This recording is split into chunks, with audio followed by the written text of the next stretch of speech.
Mara, ano na naman ba ang gagawin mo sa buhay mo? Palagi ka nalang lasing. Pinagtatawanan ka na ng mga kapitbahay natin dahil dyan sa madalas mong pag-iinom ng tuba. Huwag niyo nga ang pinakialaman. Gusto kong uminom bakit ba? Hindi ko naman hinihingi sa inyo ang perang pambili dito Isa pa, si Lolo Ben ang nagbigay nito sa akin. Kita mo na, kahit pananalita mo, hindi mo masabi ng diretso. Ang hirap sa'yo kapag kinagagalitan ka, dinadaan mo sa mga dahilan mo. Kahit si tatay pa ang nagbigay ng alak sa'yo, ilagay mo naman sa tamang lugar. Tamang lugar naman ng bahay Ano bang kinagagalin ninyo? Ang anak-anakan niyong intindi niyo.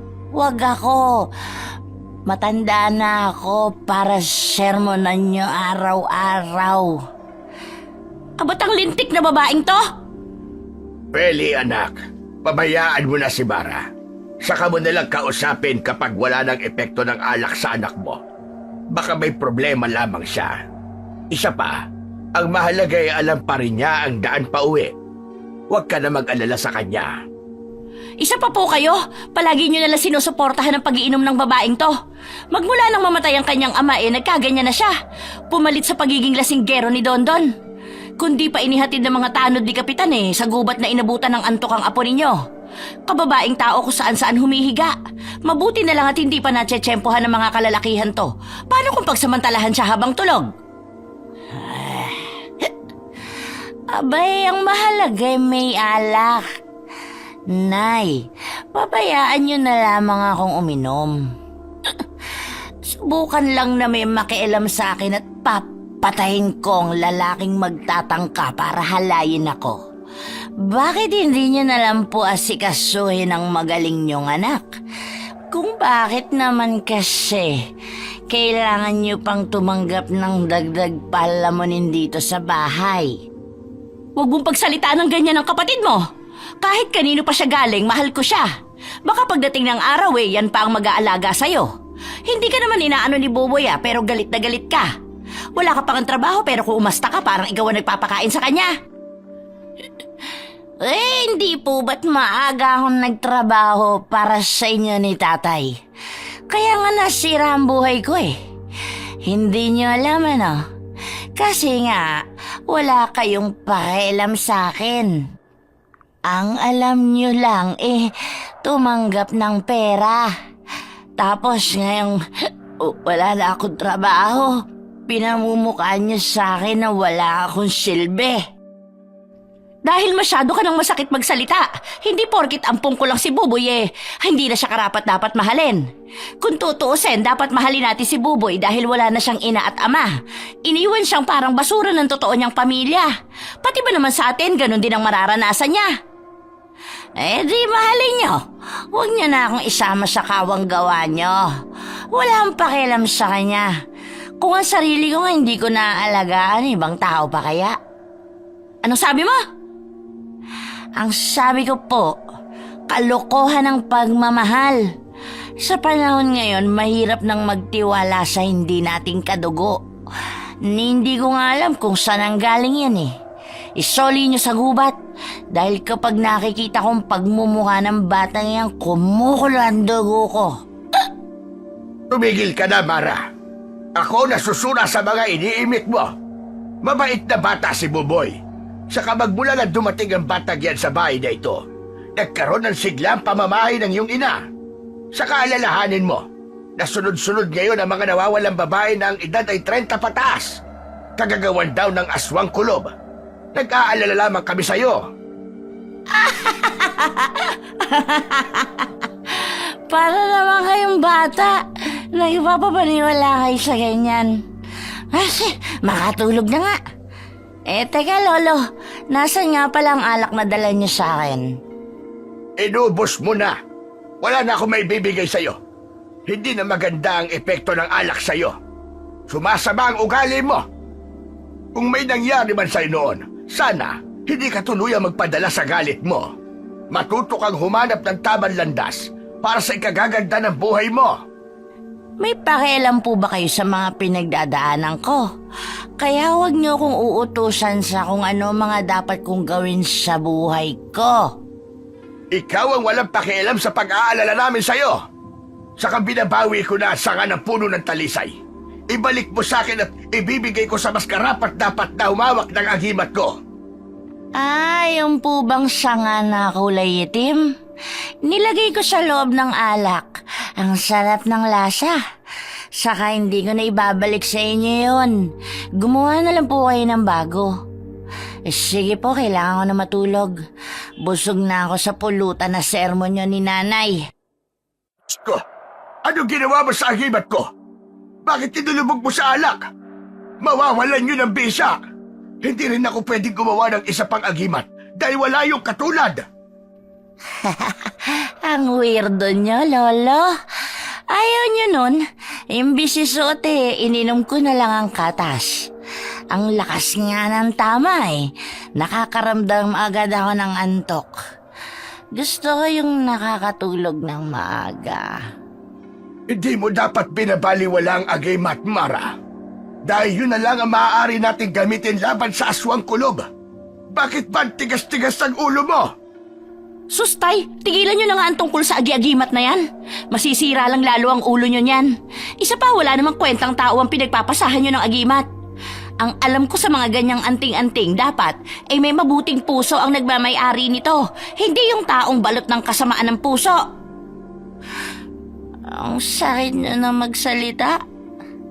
Hindi nyo nga alam kung ano mga pinagdadaanan ko. Parang nawala ang aking lasing sa masasakit na sinabi nyo. Hindi ako magtataka kung dumating ang araw na ang pamilyang ito ay masira ng dahil nawala na ang mga respeto nyo sa isa't isa. Nakakalungkot makita kung paano nyo sinasaktan ang loob ng bawat isa. Bakas sa mukha ni Lolo Ben ang lungkot at wala itong imik na umalis sa harapan ni Mara. Alam ni Mara ang kanyang ginagawa kahit nasa ilalim siya ng epekto ng alak. 15 taong gulang pa lang siya nang matuto siyang uminom ng tuba dahil ang gusto niya ay makatulog ng maaga. Pero lingid sa lahat na bukod sa pag-iinom ay may iba pa siyang ginagawa.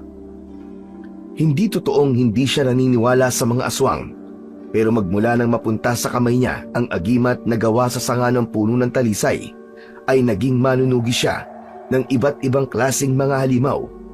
Siya ang lihim na pumapatay sa mga nilalang na nagtatago sa dilim. Hanggang ngayon, na 30 taong gulang na siya, ay mas tumindi pa ang lakas ng mga aswang na nakakalaban niya. Kaya madalas, nakikita siya ng mga tanod sa gubat na natutulog dahil totoong dun siya inaabutan ng antok pagkatapos niyang makipaglaban sa mga aswang. O ano? Nakita mo na? Nagtatampo na naman sa'yo ang matanda. Ikaw kasi hindi ka marunong pagsabihan. Hindi ko na alam ang gagawin sa'yo para lang matigil ka na sa pag-iinom. Mahilig kasi kayong makialam sa mga pinaggagagawa ko. Bakit hindi ako makikialam? Anak kita, kung may mangyaring masama sa'yo, sa palagay mo manonood lang ako? Ang hirap sa'yo, tumatanda kang lasinggerang paurong. Oo na, lasinggera na ako, lasinggera. Matutulog na po ako. Matulog na rin kayo. Nang kahit papano hindi akong palaging nakikita ninyo. Paano matutulog wala pa si Buboy? Diyos kong bata yan, baka naghanap pa ng mga baboy ramo sa gubat. Ay, napapansin ko, napapadalas na yata ang pagpunta ng batang yun sa bundok. Abay gabi na hindi pa umuuwi. Talaga bang iba na ang paborito? Yun ang pagsabihan ninyo na wag nang lumabas ng gabi. Nawawala ang lasing ko sa inyo Saka wala po akong pakialam sa kanya kahit hindi na siya umuwi. Mabuti yun nang hindi po kayo nagmamalaki sa akin. Hindi ka man lang magpakita ng pag-aalala sa kapatid mo? Hindi siya kapatid. Bakit ba ang kulit nyo? Palagi nyo sinasabing kapatid ko siya kayo lang naman ang nag-iisip nun. Ayoko nang maririnig ang sinasabi ninyong kapatid ko siya. Nagtataasa ng mga balahibo ko sa katawan. Kung ibalik nyo na lang ang batang yan ko sa inyo na pulot. Total kaya na niyang mag-isa at buhay ng sarili niya. Bakit hindi ikaw ang umalis? Ikaw ang kaya ng mabuhay mag-isa. Si Buboy, hindi ko siya itatapon na katulad ng ginawa ng walang kwenta niyang ina. Hindi ko maisip na pagkatapos magtapo ng anak nagagawa pa rin matulog sa gabi. Sakit naman. Mas pinipili niyo ang ampon na yon kesa sa akin. Saka hindi naman yata inabandon na si Buboy. Baka kayo pa ang kumuha sa kanya. Huwag mo akong pinagsasalitaan ng ganyan dahil wala kang alam. Piliin mo maging mabuting tao kay Buboy dahil baka dumating ang araw na pagsisihan mo ang pagiging masama sa kanya. Bakit naman po akong magsisisi? Nagiging totoo lamang ako sa nararamdaman ko. Kung may dapat man akong pagsisihan, yun ay nang maging babaeng anak ninyo. Lumagapak ang pisngi ni Mara sa lakas ng sampal ni Aling Feli. Uminit ang kanyang muka na parang nawala ang pagkalasing niya. Nangilid ang luha na napatingin siya sa kanyang ina. Sa halip na humingi ng tawad, ay mas tumalim pa ang tingin nito sa kanya. Para maintindihan mo kung saan ka dapat lumugar. Anak lang kita ha, kaya huwag kang makakalimot rumispeto sa akin bilang ina mo. Dahil kaya kitang ipagpalit kay Buboy kapag hindi ka nagbago. Ikaw ang klase ng inang hindi dapat nire-respeto. Ipagpapalit niyo ako kay Buboy? Pues magsama kayo. Hindi ako natatakot. Gagawin ko kung anong gusto ko. Hindi ako titigil sa pag-inom ng alak dahil ito lang ang nakakaintindi sa akin. Hindi na umimik si Aling Feli nang ipakita ni Mara kung gaano kasakit ang mga sinabi nito. Sa halip ay padabog na umalis si Aling Feli sa harapan niya. Nakahalukip-kip ang brasong lumapit ito sa pintuan sa labas at doon inabangan si Buboy. Si Mara naman ay pumasok na sa kanyang kwarto at marahang inihiga ang katawan. Sa kamalayang tumulo ang mga luhang kanina pa niya pinipigilan. Kahit kailan ay hindi siya nagpakita ng pag-iyak sa kanyang pamilya. Nagkukulong siya ng kwarto at tahimik na umiiyak. Maya-maya pa ay naalala niya bigla si Buboy. Madalas niya itong sundan sa gubat dahil sa kakaibang ikinikilos nito. Napabalikwas siya ng higa at matalim ang tingin na napatitig sa lumang baul na nasa kanyang paanan. Hindi ako makakapunta sa gubat ngayon. Nakakasura. Bakit kasi hindi pa umuwi yung lintik na Buboy na yun? Hindi tuloy ako makatakas para maghanap ng mga aswang. Habang patuloy na pinakikiramdaman ni Mara ang paligid at hinihintay ang pagdating ni Buboy, muli niyang pinagmasdan ang silid at napako ang kanyang paningin sa bote ng tandway na nakapatong sa lumang lamesa. Bumangon siya at nilapitan ang boteng walang laman. Sa loob ay ang maliit na sanga ng puno ng talisay. Wala man lang nakakapansing gumagamit pa ako ng sanga ng talisay para hindi tuluyang umepekto ang alak sa aking katawan at mapaglabanan ng matinding antok para lang mapatay ang pinuno nila. Marami nang pinatay ang aswang sa baryong ito. Ano pa kaya ang kakayahang taglay ng sanga para maubos ka na ang mga aswang na pumatay sa aking ama? Gusto ko nang mabigyan ng katarungan ng mga nangyari sa akin noon.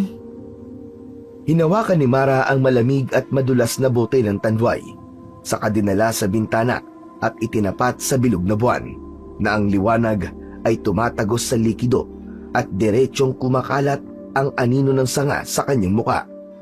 Tumagal lamang ng ilang segundo ang pananatili ng bote sa kanyang mga kamay, saka malungkot na napatingin sa madilim na kakahuyan at humugot ng malalim na buntong hininga.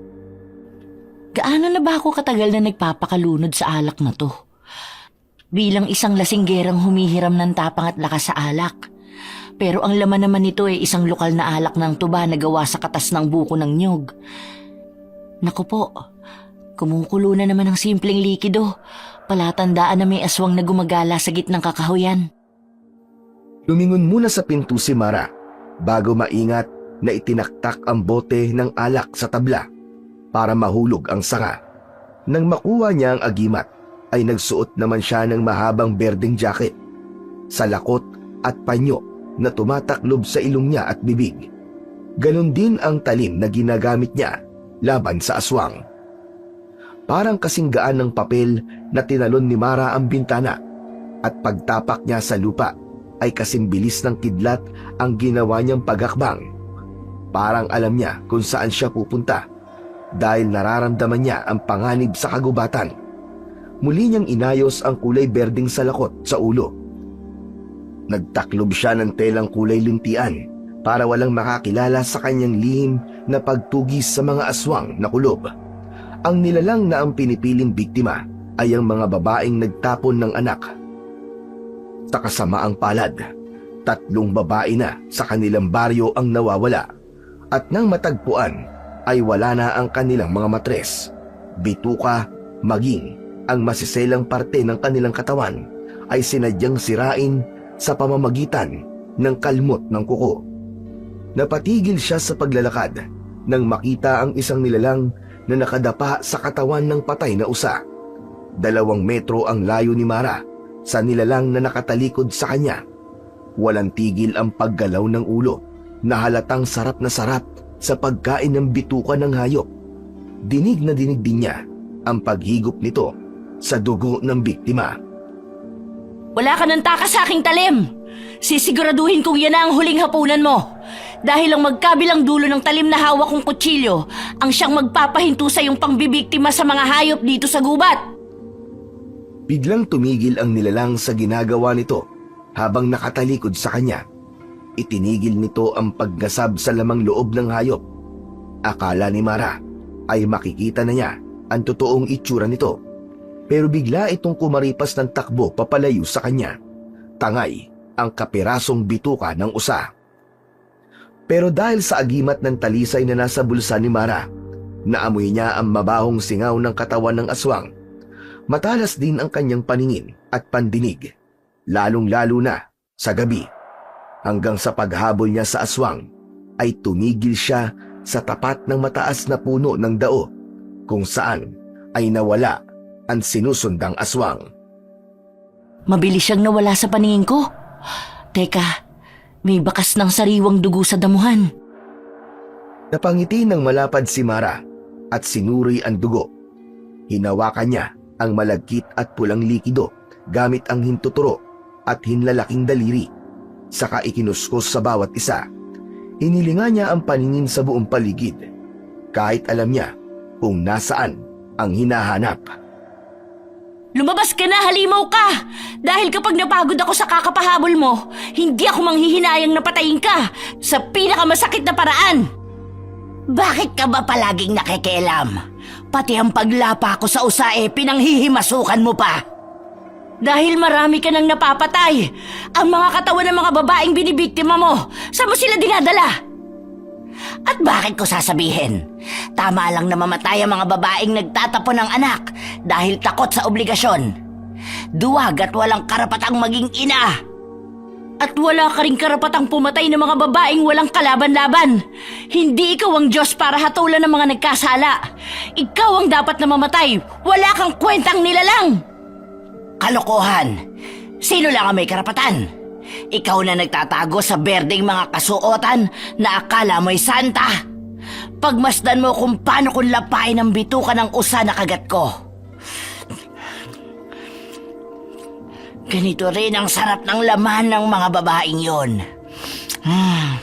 Para sa akin, wala silang karapatang mabuhay hanggat hindi ko napapatay ang babaeng pumatay sa anak ko. Hindi ako titigil sa paghahasik ng lagim. Nagpapatawa ka ba? Aswang na naghihigante? Sino ba anak mo? Makakatulad mo ring halimaw. Dahan-dahang tumingala si Mara sa tapat ng mga patak ng dugo. Nakatayo ang halimaw sa sanga ng dao habang kinakain ang lamang loob ng usa sa palad nito.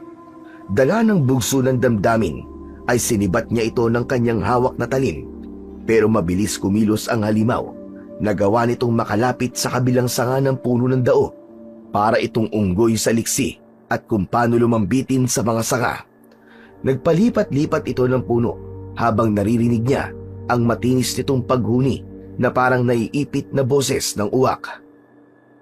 Hahabulin kita kahit saan ka magpunta!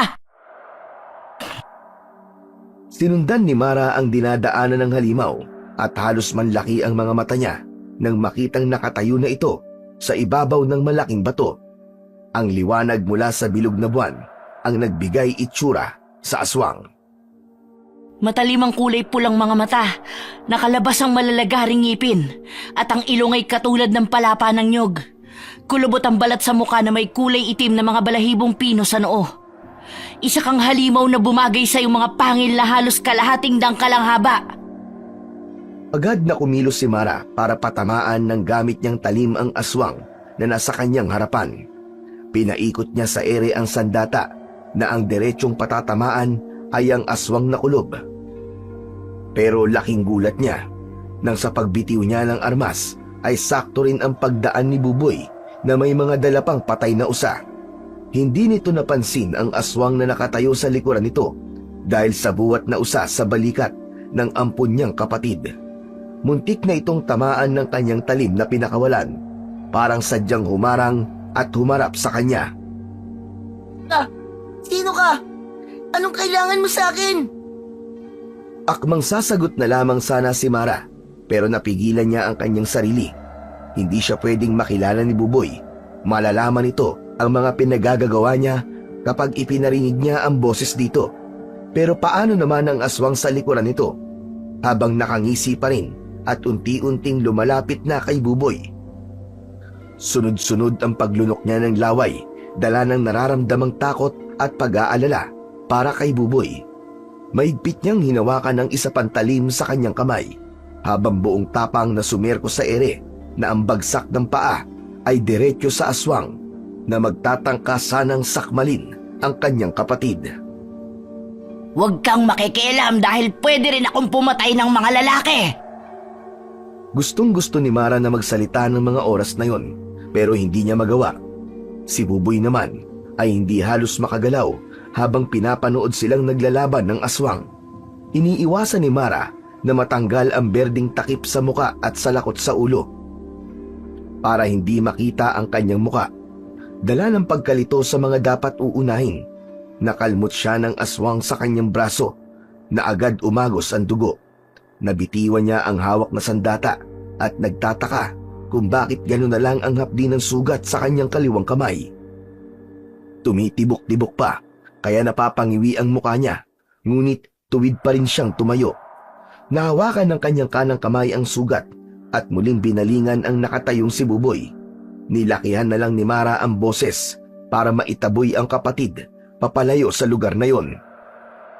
Umalis ka na. Huwag ka na ulit pupunta sa gubat na ito. Sino ka ba?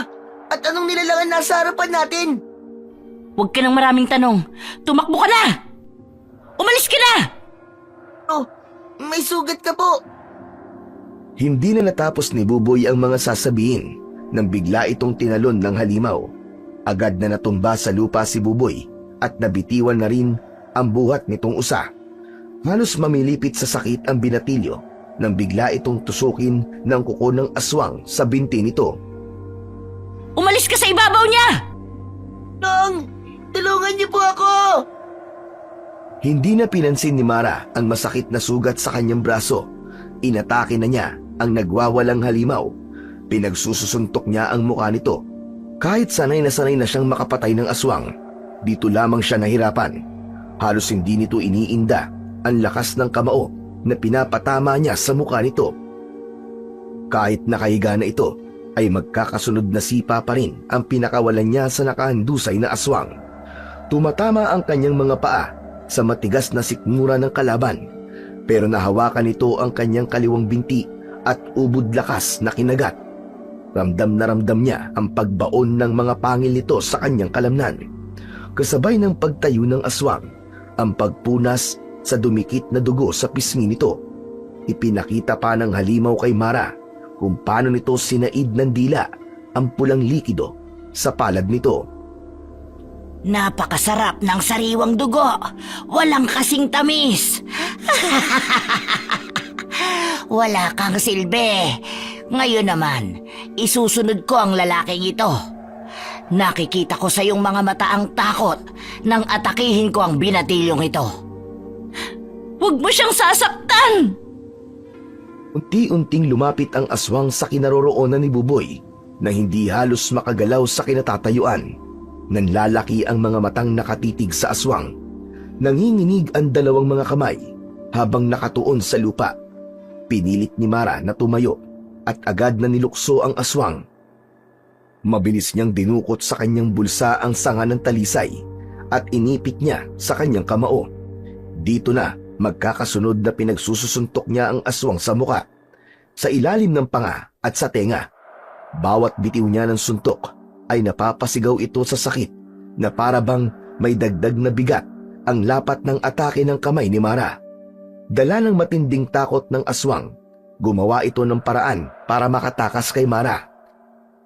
Nakalmot siya nito sa kanyang leeg, kasunod ng pagtulak sa kanya para matihaya naman siya sa damuhan. Agad na tumakas ang aswang at nagtago sa madilim na kakahuyan. Nang mawala na sa kanyang paningin ang nilalang, ay galit na galit niyang nilapitan si Buboy at sinampal ng malakas. Anong ginagawa mo mag-isa sa kagubatang ito? Hindi mo man lang nagamit ang itak na nakasabit sa bewang mo? Sa susunod na atakihin ka ng aswang na yon, wala nang magliligtas sa'yo. Pasensya na po. Gusto ko lang naman pong hulihan ng paborito ko sa si Ate Mari. Hindi ko po alam na may aswang pala na magpapakita para patayin ako. Huwag mo na itong uulitin. Opo, uuwi na po ako. Agad na tumalikod si Buboy kay Mara habang nakatungo. Paika-ika itong naglakad dahil sa sugat na tinamo nito sa aswang. Saka lang din niya naramdaman ang awa sa kapatid. Kahit nalagay ito sa panganib, ay pinilit pa rin itong dalhin ang nabitiwang patay na usa at binuhat habang humahakbang papalayo. Hindi niya namalayan na biglang tumulo ang kanyang luha sa kanyang mga mata, kaya't mabilis niyang pinunasan ng likod ng palad ang kanyang pisngi. Lihim na sinundan ni Mara si Buboy para masigurado niyang ligtas itong makakauwi sa kanilang bahay. Saka lang din niya naramdaman ang pagguhit ng sakit sa kanyang mga sugat. May paghibot-hibot pa sa loob na parang unti-unting hinuhukay ang kanyang laman. Pagdating ni Buboy sa bakuran ng kanilang bahay at nang matiyak niyang nakapasok na ang kapatid sa loob ng kanilang kubo, ay umikot siya sa likod at magaan ang katawan na tahimik na pumasok sa bintana ng kanyang kwarto. Kakaibang sakit ng sugat ko. Hindi naman ako ngayon lang nasugatan pero kakaiba ito. Ang sakit. Lintik na aswang kulob na yun. May araw din siya. Papatayin ko siya sa susunod na magkita kami. Isa-isang tinanggal ni Mara ang kanyang mga damit, saka dumampot ng isang bote ng tandway na may lamang alak. Inihulog niya doon ang agimat, saka ininom ng sunod-sunod. Nang mahati ang laman ng alak, ay kumuha naman siya ng itim na kandila sa kanyang aparador. Sinindihan niya yon gamit ang posporo, kasunod ng pagdukot niya sa ilalim ng kanyang unan, ang kutsilyong kulay itim. Kinuha niya ang panyo na pantakip sa kanyang muka at kinagat niya yon upang mabawasan ang sakit kahit papano. Itinapat niya ang talim sa apoy na galing sa itim na kandila. Nang makitang may sapat na init at umuusok na ang talim, madiin niyang inilapat yon sa kanyang mga sugat. Halos mapasigaw siya sa sobrang sakit sa pagkakapaso. Maluwa-luwa ang kanyang mga mata habang patuloy na ginagamot ang kanyang sarili. Sabay buhos ng alak sa kanyang mga sugat. Dala ng matinding hirap na pinagdadaanan. Nakatulog siya ng mahimbing na balot ng kumot ang buong katawan. Kinabukasan, nagising si Mara sa ingay na nasa labas ng kanyang kwarto. Nagkakagulo ang mga tao at si Buboy ang gustong makausap. Ito ay dahil sa may natagpo ang babaeng wakwak ang tiyan at nawawala ang matres. Ganon din ang mga bituka nito. Si Buboy lang daw ang huling nakita sa gubat. Paano ako lalabas ng kwarto ko? Hindi nila pwedeng makita ang mga sugat ko. Saka baka lalo nilang pagbintangan si Buboy kapag lumabas itong may sugat sa binti. Teka, bakit ba ako nag-aalala? Ay ano naman kung mapahamak siya? Mula sa loob ng silid ni Mara ay dinig niya ang galit na boses ng mga tao. Ang gusto lang daw ay makausap si Buboy, hanggang narinig ni Mara ang boses ni Lolo Ben. Asensya na kayo. Totoo na nang galing ang aking apo sa gubat para manghuli ng usa. pero wala siyang nakitang aswang. Wala siyang alam sa mga pinagsasasabi nyo. Heto nga, at nasugatan siya sa binti dahil sa mabangis na hayop na umatake sa kanya. Huwag naman po kayong sumugod dito para lang tanungin ng anak ko tungkol sa aswang. Ang totoo po, inatake siya ng aswang kulob kagabi. Mabuti na lamang daw po at may nagligtas sa kanya. Sa dami ng mga pinagdaanan ng anak ko kagabi, hayaan niyo po munang magpahinga siya. Huwag na po kayo mag-alala. Pasasaan pa't mauhuli rin po natin ang aswang sa tulong ng taong lihim na tumutugis ng mga kulob. Hindi na makapambibiktima ang mga halimaw na yan dahil sa bagong tagapagligtas natin. Biglang nawala ang malakas na ingay ng mga tao at tumingi ng pasensya kay Lolo Ben at Aling Feli. Maya-maya pa ay narinig ni Mara ang mga yabag ng tao papalayo. Saka naman kinausap ni Aling Feli si Buboy na kahit hindi niya nakikita ay alam niyang nagtatago ito sa loob ng kwarto. Simula pagkabata ay likas na sa kanyang kapatid ang pagiging mahiyain. Kapag kinakausap naman ito ay palaging nakatungo at tipid kung magsalita. Ayon sa kanyang ina, ay duguan daw ito ng matagpuan sa gubat. Ayon sa kwento ng matandang unang nakapulot dito, bago inampon ni Aling Feli na noon ay 5 taong gulang pa lang si Buboy, tinangay raw ito ng mabangis na hayop, kaya't kapansin-pansin ang malaking peklat nito sa balikat na parang kagat ng isang hayop. Pero habang tumatagal, ay napapansin ni Mara ang madalas na pagpunta ni Buboy sa gubat. Kapag umuuwi ito, ay may dala ng hayop na butas ang leeg. Gamit daw nito ang itak sa pagpatay, pero iba ang nararamdaman niya sa kapatid. Katulad ng mga tao, ay napapansin na rin yun sa binatilyo. Pero nakita niyang may iba pang aswang sa gubat at nawala ang pagdududa niya sa kapatid niyang si Buboy. Narinig mo, Buboy? Pinagdududahan ka na ng mga tao dahil sa madalas na pagpapagabi mo sa gubat. Ang tigas ng ulo mo. Mabuti na lang at nailigtas ka ng babaeng tumulong sa'yo. Paano kung hindi? Pasensya na po, Nay. O siya, tama na yan. Napag-usapan na natin ito kagabi.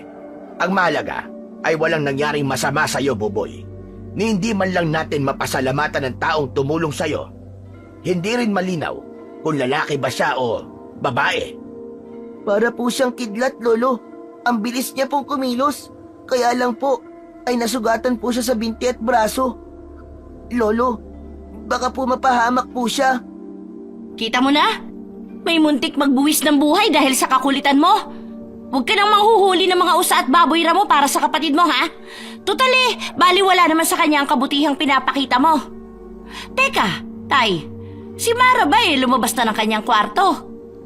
Abay, hindi pa. Hayaan mo na at baka nalasing na naman kagabi. Hay, isa pa ang babaeng yun. 30 taong gulang na pero ang utak para pa ring bata. Walang direksyon ng buhay. Hindi ko na alam kung anong nangyayari sa batang yun. Siguro ay may pinagdadaanan lang. Baka masama pa rin ang loob dahil sa pagkamatay ni Dondon. Mahirap mawalan ng mabait na ama. Lalo na kung namatay ito sa harap niya. Tay, asong gubat ang pumatay kay Dondon. Aksidente ang mga nangyari, walang may kagustuhan. Kaya ang babaw ng dahilan para magkaganyan siya.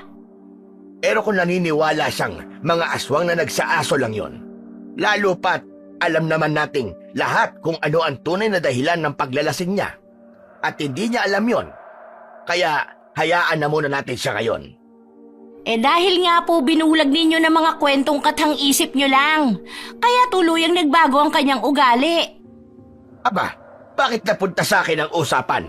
Hindi katang isip ang tungkol sa mga aswang at patunay ang ilang mga biktimang babae na natatagpo ang wakwak ang tiyan at nawawala ang mga laman loob. Sinong nilalang ang gagawa nun, Aber? Kung hindi mga aswang na nagtatago sa kagubatan. Hanggang ngayon, hindi pa rin ako naniniwalang totoo sila.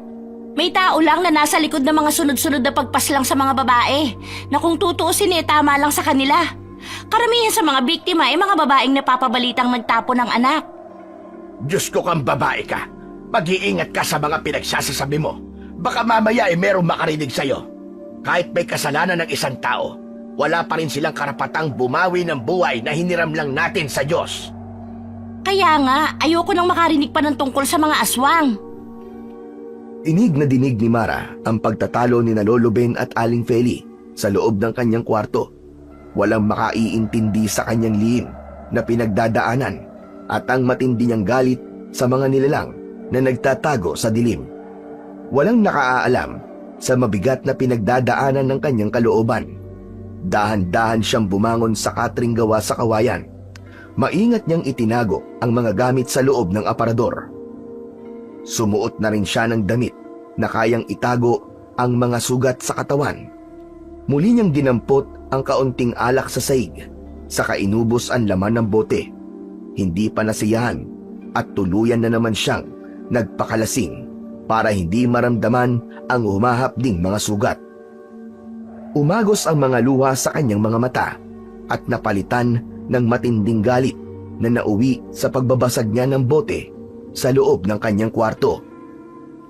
Dahil sa lalaking yun, nasira ang buhay ko. Nakagawa ako ng kasalanan na habang buhay kong pinagsisihan. Dahil sa ingay na nilikha ng nabasag na bote, ay magkakasunod na katok sa pinto ang kanyang narinig. Boses yun nang nag-aalalang si Aling Feli. Mara! Ano bang nangyayari sa dyan sa loob? Wala po, Nay. Natapig ko lang ang bote ng alak ko. Pasensya na po. Lumabas ka na sa kwarto mo at kanina ko pa nailuto ang usan na hinuli ni Buboy para sa'yo. Busog pa po ako, kayo na lang ang kumain. Saka wala akong gana. Hindi na umimik si Aling Feli pagkatapos marinig ang mga sinabi niya. Sa halip ay nanatili itong nakatayo sa tapat ng kanyang pinto at nakikiramdam sa pagkilos niya sa loob ng kanyang kwarto. Itigil mo na ang pag-inom ng alak. Wala ring magandang patutunguhan kung lulunurin mo ang sarili mo sa tuba. Huwag niyo na lamang po akong pansinin, lalo na ang pigilan ako sa aking pag-inom. Alak lang ang makakatulong sa akin, wala nang iba. Paano ka namin matutulungan? Ni ayaw mo magsabi kung ano ang pinagdadaanan mo. Ay nako, ikaw na ang bahala, buhay mo yan. Pero huwag mo sanang alisin ang karapatan ko bilang ina. Nag-aalala rin kaming pamilya mo sa'yo. Pagkatapos marinig ang mga sinabi ni Aling Feli, ay natigilan si Mara. Darating din ang araw na malalaman din ng kanyang pamilya ang punot dulo ng madalas niyang paglalasing. Kasunod, ang mahihinang yabag ng paa ni Aling Feli, papalayo sa kanyang kwarto. Pagsapit ng gabi, ay tahimik na nakaupo sa may bintana si Mara. Malayo ang tanaw sa madilim na kakahuyan. Mahihina rin ang lagok niya ng alak, habang ang malamig na hangin ay humahampas sa kanyang muka. Inililipad ang hibla ng kanyang buhok na sumasabay sa bawat galaw ng mga dahon sa puno. Kinuha niya ang sanga ng talisay at inipit yon sa pagitan ng kanyang daliri. Hudyat ito nang muli niyang pagtugis sa aswang na kulob. Kahit masakit ang mga sugat sa katawan, ay pinilit niyang tumakbo papunta sa gubat. Hindi pa siya nakalalayo, ay napansin niya ang isang matandang babae. Nakaupo ito sa nakatumbang puno ng santol. Seryoso itong nakatingin sa kanya. Kapansin-pansin din ang maumbok nitong bukol sa likod. Sino ka? Bakit may taklobang yung mukha ng berdeng panyo? Hindi po ba't ako ang dapat maunang magtanong sa inyo? Ano ang ginagawa ninyo sa gubat ng mag-isa? Hindi kayo natatakot na baka atakihin kayo ng mababangis na hayop? Hindi ako natatakot dahil alam ko kung ano lang ang mga uri na kinakain nila. May hinihintay akong binatilyo na nangakong magdadala sa akin ng karne ng usay. Pero kanina pa ako nakaupo dito hindi pa siya dumarating. Sa tingin ko po walang binatilyong magpapakita sa inyo. Nagkakahigpitan po sa pagpunta rito sa gubat dahil sa mga sunod-sunod na pagkawala ng mga babae. Kung makapagsalita ka, parang kilala mo yung taong hinihintay ko. Kaya ba ikaw ang dumating at lumapit sa akin? Nagkataon lang na nakita ko po kayo. Ang mabuti pa, umuwi na kayo. Delikado ang lugar na ito. Ngumiti ng mapait ang matanda hanggang narinig niya ang yabag ng mga papalapit sa kanilang kinaroroonan. Pasensya na po, Lola Eva. Nahirapan po akong tumakas Hindi na natapos ni Buboy ang mga sasabihin niya nang mapansin niya si Mara na nakatayo sa harapan ng matanda Biglang namutla si Buboy nang makita si Mara at nabitiwan niya ang kulay dilaw na Tupperware na may laman ng karning usa. Oh, ikaw ang nagligtas sa akin kagabi. Bakit mo kinakausap si Lola Eva? Akala ko magkakilala kayo. Nauna lang siya ng ilang minuto sa'yo, Buboy. Akin na ang bibigay mong ulam sa akin. Dinampot ni Buboy ang nahulog na Tupperware sa lupa, saka iniabot sa nakalahad na palad ng matanda. Pigil ang galit na napakuyom ng kamay si Maria. Muling sumaway sa utos niya si Buboy. Lumabas pa rin ito ng gabi. At sino ang matandang ito na tinawag na Lola Eva? Sa tingin niya ay matagal nang magkakilala ang dalawa. Bakit kaya inililihim ng kapatid ang pakikipagkita sa matanda? Maraming salamat sa ulam, Buboy. Sa uulitin. Kapag may mahuli ka ulit na hayop, bigyan mo ulit ako, ha? Opo, Lola. Pero hindi na po ako pinapayagan ni Nanay lumabas ng gabi. Kayo na lang po ang pumunta sa bahay. Bakit po ba hindi na lang kayo makipag-usap kay Nanay? Hayaan mo at ako na ang pupunta. Sige po, Lola Eva. Kailangan ko na pong umuwi. Baka makahalata po si Nanay na umalis ako sa bahay. At sa'yo naman po, na nagligtas po sa akin kagabi. Maraming salamat po sa inyo. Hindi ka nakinig sa utos ko na huwag kang pupunta ng gubat mag-isa. Pasensya na po. Hindi na po mauulit. Hindi nakita ni Buboy kung gaano namula ang mga mata ni Mara dahil sa galit. Nakatungo itong nakikipag-usap sa kanya, habang si Lola Eva naman ay tahimik nang umalis. Dala ang ibinigay na ulam ni Buboy. Hindi ba sinabi ko kagabi na ayoko nang makikitang pumupunta ka pa rito sa gubat? Hindi ka pa rin natatakot? Pasensya na po. Naipangako ko po kasi sa matanda na dadalang ko po siya ng ulam eh. Gaano katagal mo nang kilala ang matandang kuba na yon? 5 taon pa lang po ako nang makilala ko po siya. Ang totoo po niligtas niya po ang buhay ko laban sa mga aswang. Umakyat po siya ng puno para itago ko. Kaya lang nahulog po siya at nagkaroon ng bukol sa likod. Wala naman po siyang pamilya para samahan po siya magpagamot. Kaya hinayaan na lang po niya na makuba siya. Bakit parang ngayon ko lang siya nakita sa baryo natin? Nakatira po siya sa gubat. Halos magkasabay lang po kayong dumating ni Lola sa baryo natin. Pasensya na po talaga. Kailangan ko na pong umuwi. Kung ganon, dayo lang siya. Opo, tama po kayo. Hindi na hinintay pa ni Buboy na makapagsalita ulit si Mara. Mabilis itong tumakbo para umuwi sa bahay nila. Inayos niya ang salakot at panyong nakataklob sa kanyang muka. Saka hinabol niya ang kapatid para masiguradong ligtas itong makakauwi. Pero pagdating niya sa gitnang kakahuyan, ay nakita niyang nakatayo si Buboy. Nanginginig ang katawan at humahakbang paatras.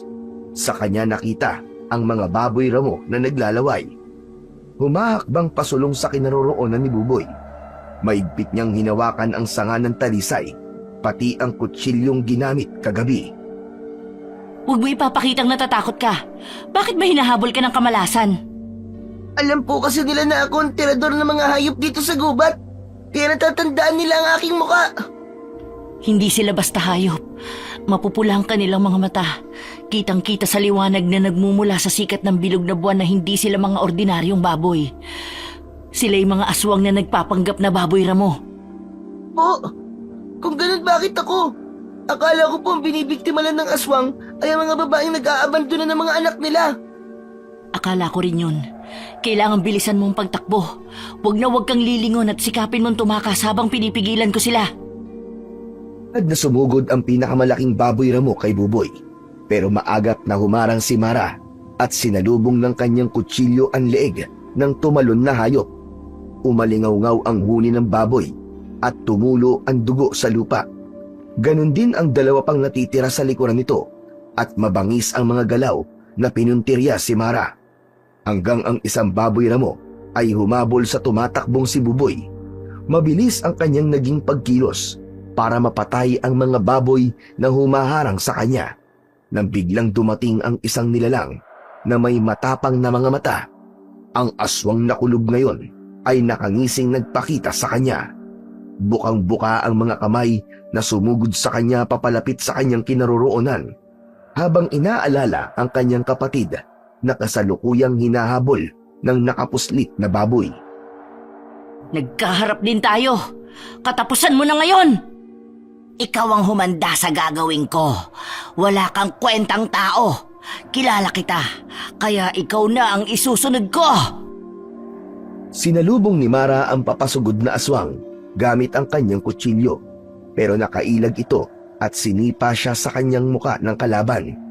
Hindi sinasadyang nabitiwan niya ang hawak na sanga ng talisay at nahulog sa madabong bahagi ng lupa. Wala na siyang oras para hanapin ang agimat at nakipaglaban na siya sa halimaw na nakakagat sa kanyang braso. Ang sakit! Papatayin kita! Tinabig ni Maria ang aswang at sinuntok sa leeg, pero ngumisi lang ito at parang nang aasar pa na sumayaw sa harapan niya.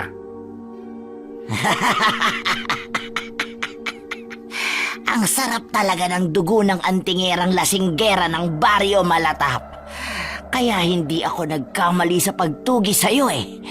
Marami ka nang napatay sa mga kasamahan ko. Kaya katapusan mo na! Susugod pa sana ang aswang sa kanyang kinaroroonan nang tamaan ito ng palaso sa binti. Sinundan niya ng tingin ang pinagmulan ng pana at nakita niya si Lolo Ben na nakatayo sa gilid ng puno. Nakatutok ang pana sa nilalang na nasa harapan niya. Sa kabila ng tama ng aswang ay nakuha pa rin itong ngumisi ng nakakaloko at pinutol ang palaso na nakatusok sa binti nito. Natsempuan din kitang aswang ka. Alam ko lalabas ka ngayon para kumain ng mga buhay na hayop. Pakialamerong laos na antingero. Bakit hindi mo pabitawan ang palaso? Tingnan ko lang kung makakatama ka ulit. Ganun nga ang ginawa ni Lolo Ben. Hinila nito ang tali ng pana, pero halata ang panginginig sa kamay ng matanda, kaya't sumablay ang pag-asinta nito sa aswang. Humilos naman agad si Mara para atakihin ang aswang, pero sinalubong siya ng saksak sa tiyan gamit ang matutulis nitong mga kuko. Bumulwak ang dugo at umagos ang pulang likido sa kulay berde niyang kasuotan. Napasigaw ang matanda at muling pinana ang aswang, kaya hindi na nakalapit ang halimaw para tuluyan siyang patayin. Tumakbo na ito sa kakahuyan, kasunod ang mga natirang baboy ramo na hindi nakaporma para atakihin siya. Oh, may tama ka. Tulungan po ninyo ako. Oo, sige. Tutulungan kita. Pero hindi kita pwedeng dalhin sa bahay. Sa kubo ko sa gitnang palayan, doon muna kita pansamantalang dadalhin. Para magamot ang iyong sugat.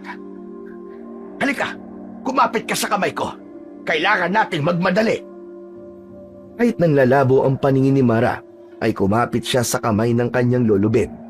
Wala na siyang pakialam kung makita pa nito ang kanyang muka. Ang mahalaga ay mawala ang pananakit ng kanyang sugat.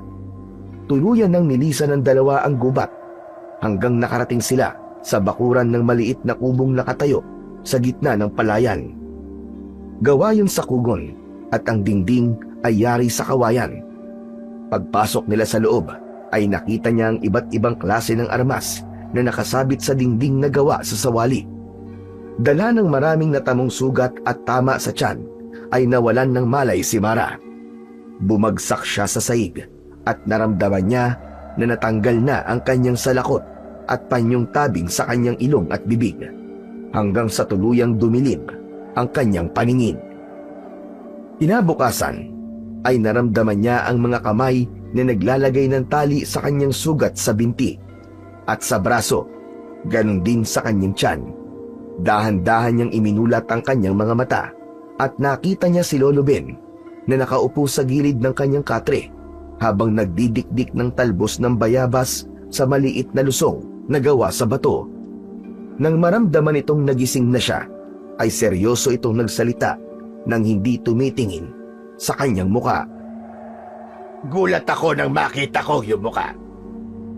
Ang dating pagdududa ko sa'yo ay nabigyan na ng kasagutan. Alam kong ikaw ang matagal nang pumapatay ng mga aswang sa simula't simula pa lamang. Sa tulong ng alak na ibinigay ko sa'yo, nawawala ang takot mo laban sa mga aswang at itinatago ang katotohanang isa kang manunugis na mga aswang na kulob.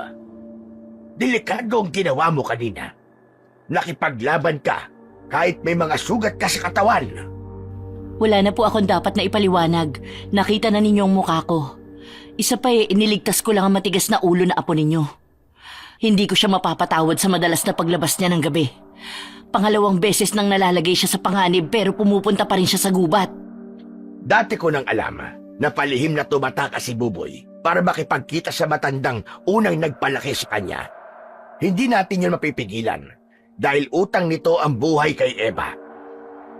Nakasunod ako palagi kay Buboy at kagabi lang siyang nakatakas sa akin na mabuti na lang at nandun ka para iligtas siya. May kakaibang nangyayari sa kapatid mo. Tulungan mo kong alamin yon. Hindi ko siya kapatid. Marami akong hindi maintindihan sa mga kinikilos ni Buboy. Kaya sana hayaan niyo akong malaman kung bakit niya ginagawang makipagkita sa matanda kahit delikado ang gabi. Ako lang ang kikilos. Ayokong pati kayo ay mapahamak. Hindi ko alam kung bakit. Pero sa tingin ko, may inililihim si Buboy sa atin. At kung paanong naging malapit ito sa matandang nakatira sa gitnang kagubatan. Sa palagay ko, ay hindi naman nakita ni Buboy ang iyong muka. Pero sa ngayon, mas makabubuting dumito ka na muna. Hindi natin maitatago kay Peli ang mga nangyari sa iyo kagabi. Dahil sa malalim na sugat mo sa tiyan. Nakaligtas po kaya si Buboy? Nakita ko pong hinahabol siya ng isang baboy ramo. Oo, umuwi ako sa bahay habang natutulog ka. At ako na ang gumawa ng paraan para hindi ka hanapin ng iyong ina. Huwag ka mag-alala. Hindi nila alam ang bahay na ito. Magpahinga ka muna bago tayo mag-usap. Naiwala ko po ang agimat na ibinigay ninyo sa akin. Hindi naman masyadong malakas ang bisa ng agimat na ibinigay ko sa'yo. Panlaban lang yon sa pagkakalasing mo at pagdagdag sa lakas para lumaban sa aswang. Sa tingin ko, ay ikaw ang magmamana ng lahat ng mga kagamitan ko. Tugisin mo mga aswang na pumapatay sa mga kababaihan dito sa ating baryo. Nang matapos ito sa panggagamot sa kanyang sugat, ay tumayo na si Lolo Ben. Saan po kayo pupunta? Magpapahangin lang ako sa labas habang nagpapahinga ka. Kapag nakabawi ka na ng lakas mo, ay ituturo ko sa'yo kung paanong gagamitin ang mga agimat ko. Para namang maraming aswang ako makakalaban, Lolo. Oo, Mara.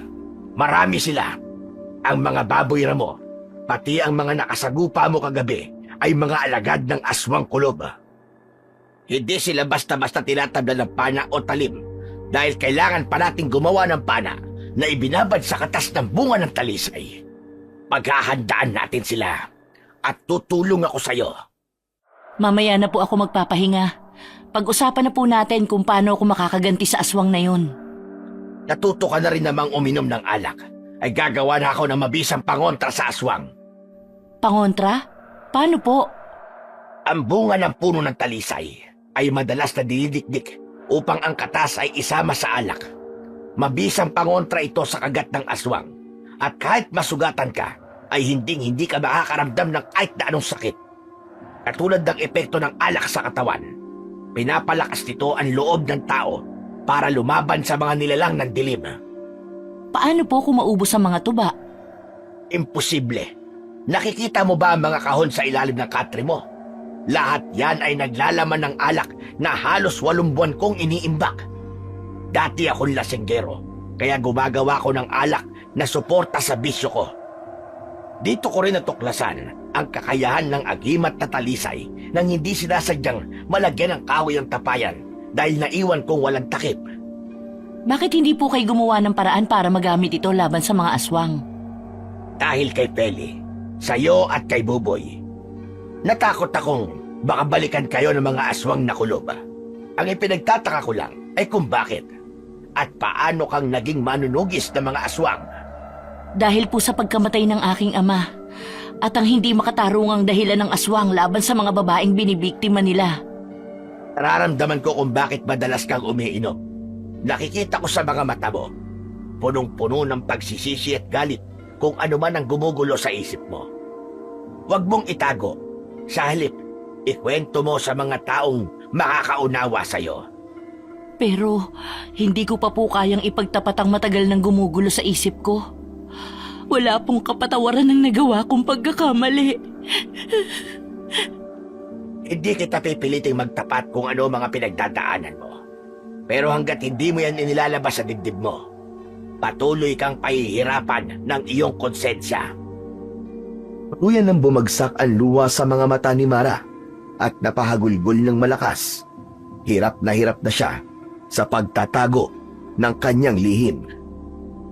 Nagbago ka nung nanggaling ka sa Maynila para magtrabaho at lalo ka nagkaganyan nang mamatay ang iyong ama. Naging isa kang lasinggera na madalas matagpuan tulog sa gubat. Ang buong akala ko ay bahagi mo yon ng pagpapanggap. Pero ang totoo, inaabangan mo ang aswang para patayin kahit langon-lango ka sa alak. Wala kang takot mamatay na parang naghahanap ka na lang ng dahilan para mabuhay. Lolo!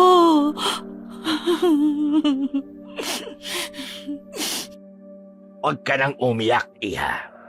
Mahalin mo mga taong nagpapahalaga sa'yo. Lalo na si Buboy, na kahit delikado ang gubat sa kanya, ay naghahanap pa rin ng paborito mong ulam. Kung sa bagay ay hindi natin siya kadugo, pero kakaiba ang batang yon. Madalas napagkakabalan siyang anak ni Peli dahil malaki ang pagkakahawig ng mata nito sa mga mata mo, Mara. Ang kilos, hugis ng muka, ay katulad ng sa iyo. Matagal na napaisip si Mara habang nakatingin kay Lolo Ben. Maya-maya pa ay naglakad ang matanda at pumasok sa silid nito. Pagbalik ay may dalang isang bote ng tandway na may lamang alak. Nasa loob ang isang tela na kulay pula. Buksan mo ang takip ng bote at uminom ka ng alak. Pagkatapos, sabihin mo kung may nararamdaman ka pang sakit sa mga sugat mo. Kinuha ni Mara ang bote, saka ininom ang laman. Gumuhit ang mainit na likido sa kanyang lalamunan hanggang sa sikmura. Ang matinding sakit ng sugat niya ay nabawasan. Totoo po na nakakatulong ang alak para mawala ang pananakit ng sugat ko. Pero may konti pa rin kirot at hindi na masyado kumpara kanina. Sa'yo na ang alak na may katas ng bunga ng talisay. Alagaan mo sa orasyong nakasulat sa tela na nasa loob para sa bisa ng agimat. Magmula ngayon ay ikaw na ang gagamit ng aking pana. Ingatan mo mabuti, pero sa ngayon ay kailangan mo munang magpagaling. Dito ka muna. Kahit mga 5 araw lang. Paano po si nanay? Natitiyak kong hahanapin niya ako at magtataka kung bakit hindi ako umuuwi. Ako na ang bahalang gumawa ng paraan. Hindi nila pwedeng malaman na ikaw ang manunugis ng aswang dahil kapag nakilala ka ng mga kalaban, pwede nilang gamitin si Peli bilang kahinaan mo. Sasabihin ko na lang na nakahanap ka na ng trabaho sa bayan, kaya't imbis na magalit ang iyong ina, ay matutuwa pa yon panigurado. Iisipin niyang nagbabago ka na. Kailangan po ba talagang gawin yon, Lolo? Hanggat hindi natin nakikilala ang tunay na kalaban. Ang kailangan ko lang ay mapigilan si Buboy sa paglabas-labas niya sa gabi at ang madalas na pakikipagkita niya kay Eva. Wala talaga akong tiwala sa matandang yon at mabigat ang loob ko sa kanya. Hindi rin po maganda ang pakiramdam ko sa matandang yon, Lolo. Na kahit nasa atin na si Buboy, ay parang kaya niyang kontrolin ng kapatid ko. Ang ibig bang sabihin ng pagkakaligtas mo kay Buboy ay tanggap mo na siya bilang kapatid? Wala naman po ako magagawa kung ayaw ko sa kanya. Sadyang malayo lang ang loob ko kay Buboy dahil sa isa kong nagawang pagkakamali. Madalas ko siyang nakakagalitan, binubulyawan, pero hindi ibig sabihin na hindi siya mahalaga sa akin. Ayoko lang tanggapin sa sarili ko na nagpapakita ko ng pag-aalala sa iba, samantalang... Samantalang ano? Wala po, Lolo Ben. Muntik nang madulas ang dila ni Mara sa pagsasabi ng lihim niya sa matanda. Sige na, aalis na muna ako. Kailangan ko munang umuwi ng bahay. Kapag gabi na at wala pa ako, huwag kang pupunta sa gubat ng mag-isa dahil hindi pa lubusang magaling ang mga sugat mo. Mag-iingat po kayo. Nang tuluyang makaalis si Lolo Ben, ay sakalang binalingan ni Mara ang hawak niyang bote. Ininom niya ang laman at muling natulog.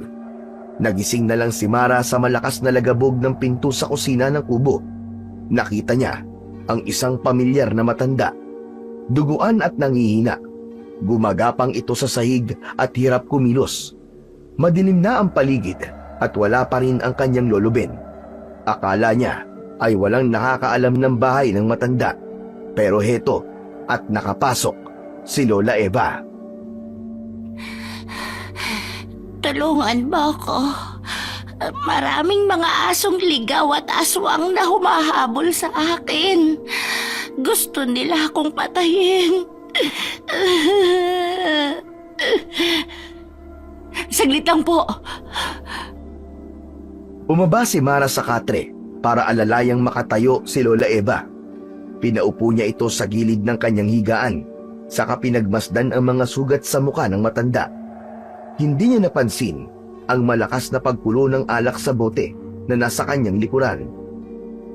Nang marinig niya ang pagkulo at dahan-dahang lingunin ang bote, ay hinawakan siya ni Lola Eva sa kamay. Bigla siyang kinabahan nang gumuhit ang malaking ngiti sa labi nito. Teka, anong ibig sabihin nito?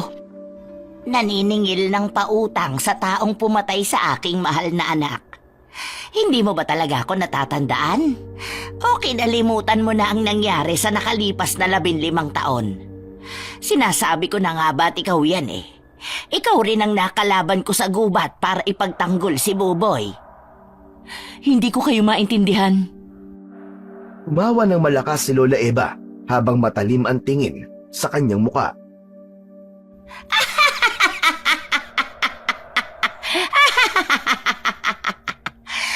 Marami akong pinatay na mga babaeng nag-abandona ng mga anak sa pag-aakalang ikaw ay sila. Wala akong kaalam-alam na nasa harapan lang pala kita. Tama lang pala ang pinagbigyan ko sa bagong mag-aampon kay Buboy. Hindi ako nagkamali.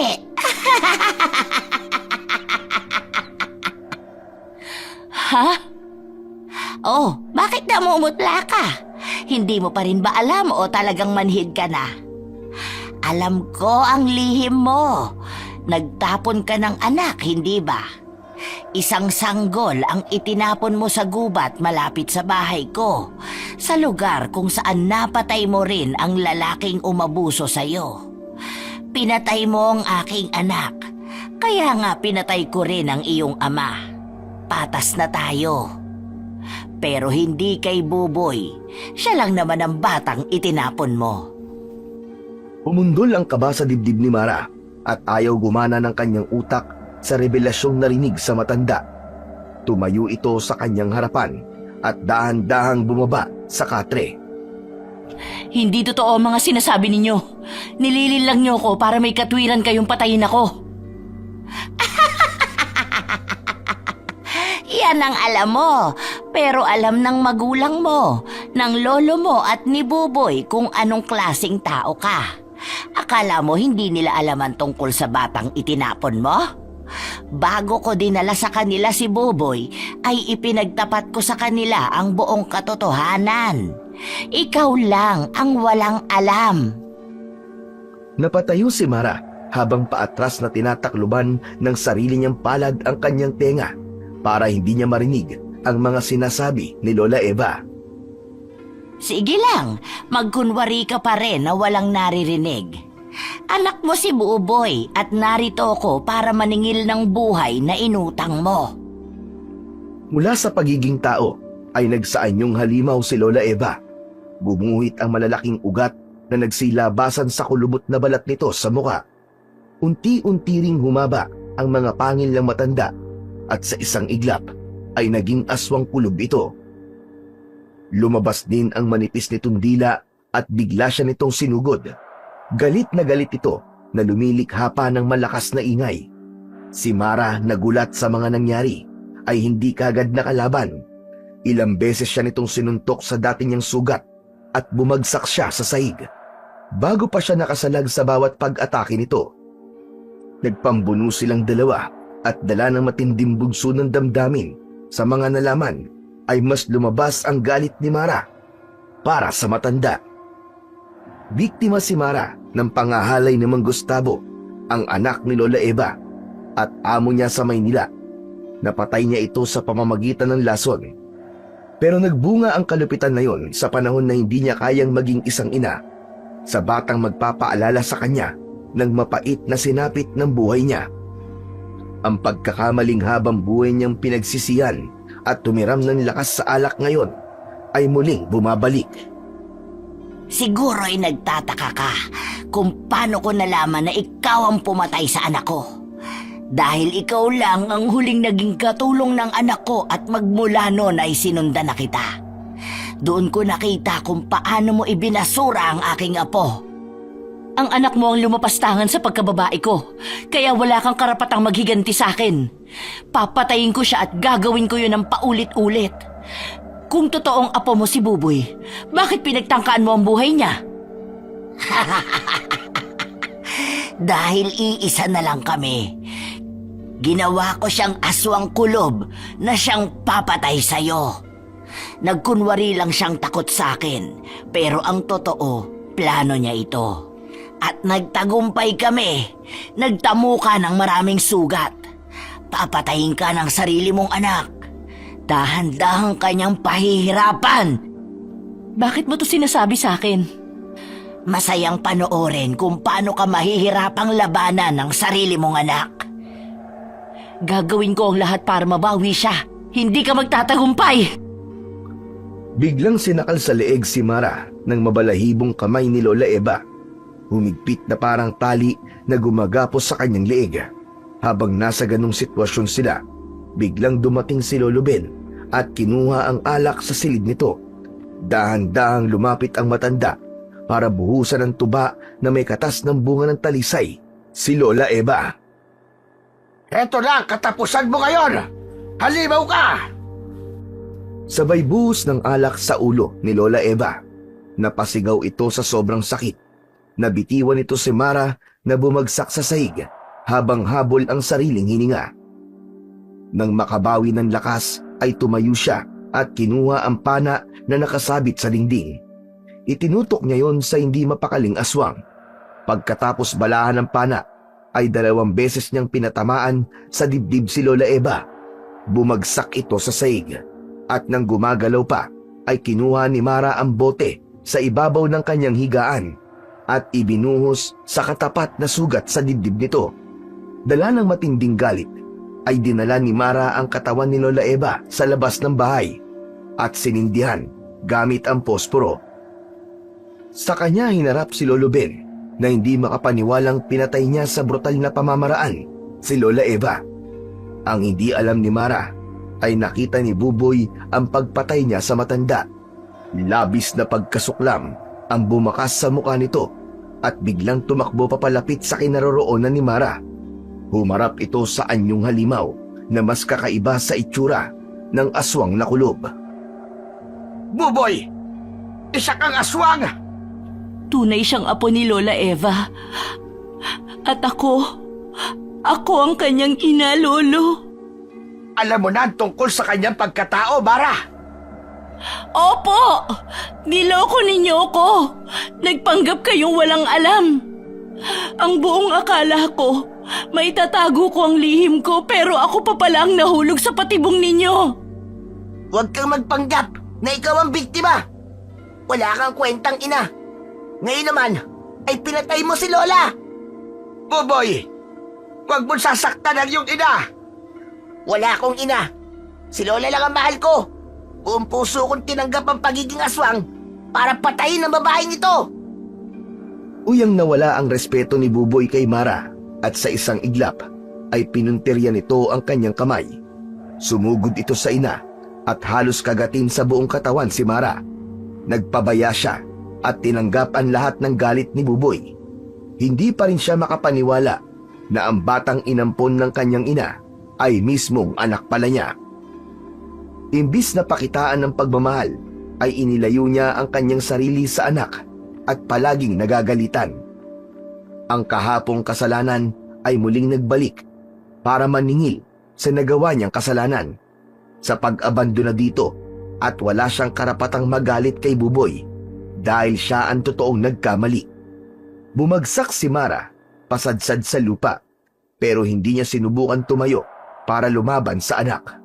Hinayaan niyang saktan siya nito kahit ang dugo sa kanyang ulo, tiyan at braso ay nagsimula ng umagos. Akmang susugod pa sana si Buboy, pero humarang na si Lolo Ben. Tama na! Huwag mo saktan ang iyong ina! Kahit gaano pa kalaki ang pagkakamaling nagawa niya sa'yo, ay hindi na magbabago ang katotohanan na siya pa rin ang iyong ina! Tumabi kayo! Ang tagal ko nagtiis para bigyan siya ng pagkakataong magpakita sa akin ng pagmamahal. Pero wala! Talagang masama ang ugali niya! Paano kita mamahalin kung hindi ko naman alam na anak kita? Paano kita tatanggapin sa buhay ko kung ang mismong anak ko ay itinapon ko? Wala na akong kwentang ina, pero sinubukan mo man lang ba na alamin ang totoo? At kung bakit ko yun nagawa? Huwag ka magpanggap na ikaw ang biktima rito, hayop ka! Hindi pa rin tama na itinapon mo ako na parang basura! Habang makikita kita ay maaalala ko lang kung paano ko pinagsamantalahan ang hayop mong ama. Matagal na hindi nakasagot si Buboy nang marinig ang sinabi ni Mara, kaya't si Lolo Ben na ang nagsalita. Ang buong akala namin, kapag ipinagtapat namin ni Feli ang katotohanan sa iyo, Buboy, ay magbabago ka. Mawawala ang galit mo. Kahit papano, ay may maganda pa rin nagawa si Eva nang sabihin sa amin ang buong katotohanan. Ang hindi lang namin matanggap ay ang hawaan ka ng pagiging aswang. Malinaw na ginamit ka lang din ng Eva para sa pansariling paghihiganti, para sa ama mong lumapastangan sa pagkatao ni Mara. Nang marinig ni Mara ang mga sinabi ni Lolo Ben, ay umupo siya sa lupa at nagsalita. Kung ang kamatayan ko ang magpapatahimik sa loob mo, sige, patayin mo na ako. Tutal, pagod na rin naman akong mabuhay nang matapos na ang paghihirap ko. Hayaan mo siya, Lolo. Pabayaan niyo na akong mamatay. Hindi gumalaw sa kinatatayuan si Buboy at mapula ang mga matang nakatingin lang kay Mara habang sugatan. Pero nagulat silang lahat nang dumating ang maraming baboy ramo. Binalot ng takot ang puso ni Mara nang palibutan sila ng mga aswang na alagad ng matanda. Hindi maaari ito. Naamoy nila dugo mo, Mara. At halos lahat ng aswang ay sumugod na rito. Dali-daling pumasok si Lolo Ben sa silid ni Mara at kinuha ang alak na may lamang katas ng bunga ng talisay. Ipinainom yun sa kanya para mawala ang kirot ng mga sugat niya. Tumayo siya at hinila ang tali ng pana na ibinigay sa kanya ng matanda. Siguro naman masaya ka na ngayon na nasa bingit ako ng kamatayan. Tumigil ka na! Ikaw ang masamang ina! Pero bakit ako pa lumalabas sa masama? Sana nga, mamatay ka na! Sasagot pa sana si Mara kay Buboy, pero sinugod na siya ng mga baboy ramo. Biglang bumilis ang kilos ni Mara dahil sa epekto ng alak sa katawan niya. Hindi na niya pinapansin ang mga kagat nito, sa halip ay gumaganti siya sa pamamagitan ng pagpana sa mga hayop. Pero nang pinagtulungan na siya ng mga baboy ramo, nakita niyang tumulong na si Buboy. Kinagat nito ang mga aswang at isa-isang winakwak ang mga tiyan ng mga yon gamit ang matutulis nitong mga kuko. Habang si Lolo Ben naman ang tagalagay ng alak sa mga sugat ng baboy. Umiingay ang buong paligid dahil sa mga bumabagsak na baboy sa lupa. Nagkikisay ito sa bawat pagbuhos ng alak sa katawan ng mga hayop. Saka lang naramdaman ni Mara ang sakit ng sugat niya. Nangihinang napahiga siya sa lupa dahil sa mabilis na pagkawala ng epekto ng alak. Sa dami ng tama niya sa katawan, kahit na anong klaseng agimat ang inumin niya, ay hindi na yun makakatulong pa sa kanya. Basta ang alam niya, natalo ni Buboy ang lahat ng mga baboy ramo. Habang unti-unti niyang ipinipikit ang kanyang mga mata, ay narinig niya ang boses ni Aling Feli na umiiyak. Kadarating lang nito at patakbong lumapit sa kinaroroonan niya. Mara, anak! Gumising ka! Bumangon ka! Imulat mo ang mga mata mo! Anak! Naramdaman ni Mara ang mga bisig ni Aling Feli na nakayakap sa ulo niya hanggang sa tuluyang pumikit ang kanyang mga mata at napalitan ng kadiliman. Nang bumalik ang malay ni Mara, ay naramdaman niya ang mainit na palad na nakahawak sa kanyang mga kamay. May minsan pang may nagpupunas ng basang tela sa kanyang mga sugat, sa braso, noo at sa binti. Maginhawa ang kanyang pakiramdam dahil sa maligamgam na tubig na dumadampi sa kanyang balat. Dahan-dahan niyang iminulat ang kanyang mga mata at nakita niyang si Buboy ang nakahawak sa kanyang palad. Mama, salamat po, gising na po kayo. Nay! Si Mama po, gising na! Mama? Tinawag mo kong Mama? Patawarin niyo po ako, Mama. Muntik na kayong mapahamak ng dahil po sa akin. Hindi ko pala kayang mawala kayo sa buhay ko. Na kahit hindi niyo alam na anak niyo ko, iniligtas niyo pa rin ako. Patawarin niyo po ako, Mama. Hindi ko po sinasadya lahat ng nagawa ko. Hagulgol ng iyak ang itinugod ni Mara sa mga narinig na sinabi ni Buboy. Para siyang nananaginip at nawala ang bigat sa kanyang dibdib, lalo na nang yumakap ito ng mahigpit sa kanya.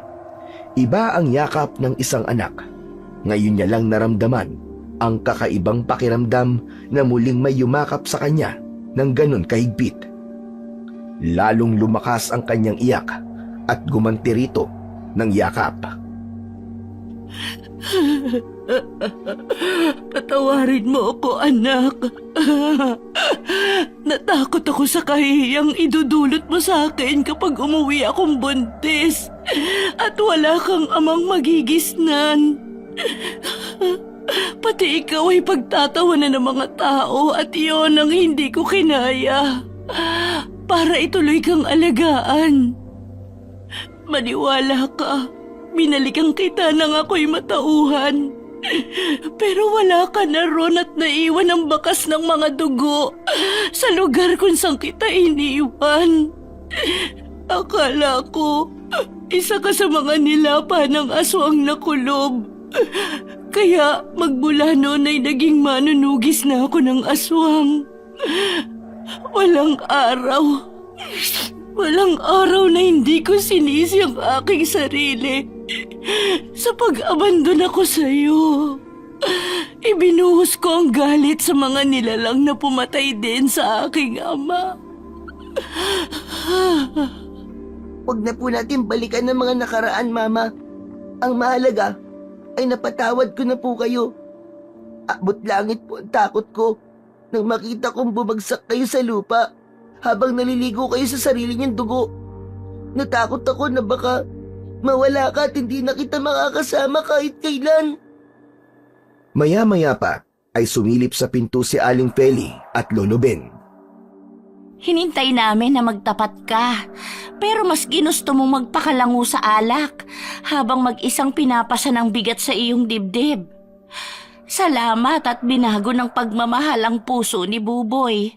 Hindi namin alam ang dahilan kung bakit ka nagkakaganyan. Kasalanan pero tamang pinatay mo ang taong gumahasa sa'yo.